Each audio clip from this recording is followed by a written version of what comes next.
Assalamualaikum warahmatullahi wabarakatuh. Halo anak-anak, bagaimana kabar kalian semuanya yang ada di rumah? Apakah anak-anak dalam keadaan sehat dan bergembira? Mudah-mudahan anak-anakku semuanya yang ada di rumah dalam keadaan sehat dan bergembira, sehingga pada hari ini kita bisa mengikuti pembelajaran dengan baik. Baiklah anak-anak, pada kesempatan hari ini kita akan membahas materi tentang unsur pembangun karya sastra, dalam hal ini cerpen. Mungkin anak-anak yang ada di rumah ada yang mempunyai hobi membaca cerpen, atau mungkin ada juga yang suka menulis cerpen. Baik membaca maupun menulis cerpen, apakah kalian tahu bahwa di dalam cerpen tersebut ada unsur-unsur yang membangun karya sastra, khususnya cerpen? Baiklah, mari kita bahas materi tentang unsur-unsur pembangun cerpen. Yang namanya cerpen dibangun atau dibuat dari dua unsur, yakni unsur intrinsik dan unsur ekstrinsik. Unsur intrinsik adalah unsur yang membangun karya sastra dari dalam, meliputi 6 hal. Yang pertama, tema. Dalam cerpen, tema sangat penting karena sebagai ide atau gagasan yang mendasari terbentuknya sebuah cerita. Yang kedua, latar atau setting, yaitu tempat atau keterangan yang bisa diambil dari cerpen tersebut. Latar bisa dibedakan menjadi 3. Yang pertama, latar tempat. Yang kedua, latar waktu. Dan yang ketiga, latar suasana.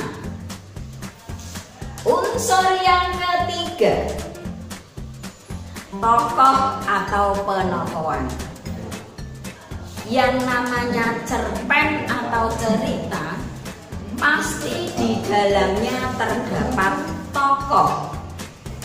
Masing-masing tokoh pasti mempunyai watak yang berbeda-beda sesuai dengan tokoh yang diperankan. Unsur yang keempat, sudut pandang atau point of view, yaitu cara penulis menyampaikan perannya. Sudut pandang bisa dibedakan menjadi 3. Sudut pandang orang pertama, biasanya penulis menjadi tokoh utama, yaitu dengan kata aku atau saya sebagai tokoh utama.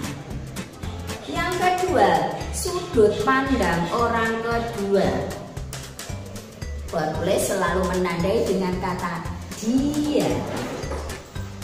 Yang ketiga, sudut pandang orang ketiga, biasanya penulis menyebut langsung dengan nama tokoh, Budi, Ani, dan sebagainya.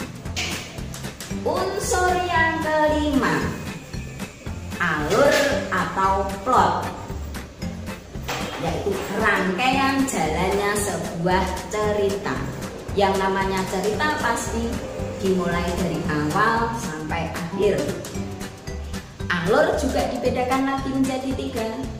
Alur maju, alur mundur, atau alur gabung atau alur campuran.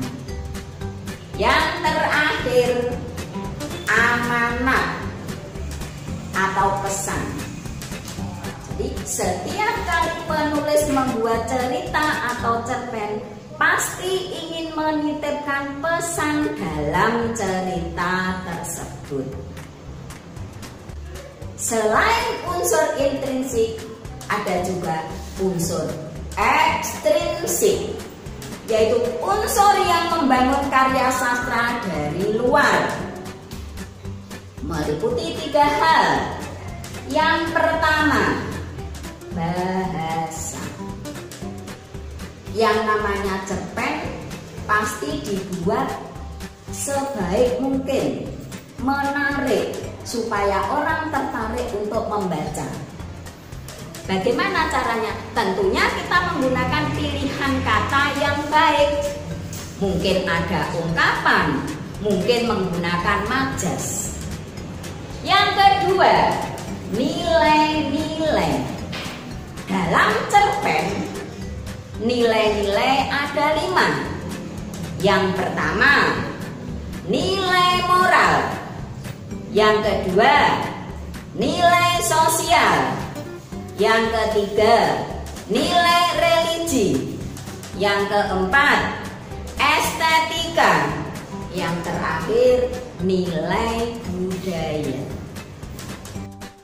Yang ketiga, latar belakang pengarang. Latar belakang pengarang ini mungkin dilihat dari pendidikan pengarang, latar sosial pengarang, dan riwayat hidup pengarang. Itu tadi unsur ekstrinsik dalam cerpen. Demikian tadi anak-anak materi pembelajaran hari ini. Mudah-mudahan dapat bermanfaat bagi kalian semua. Jangan lupa terus belajar dan semangat. Sekian dulu, jangan lupa like dan subscribe di sini. Sekian, terima kasih. Assalamualaikum warahmatullahi wabarakatuh.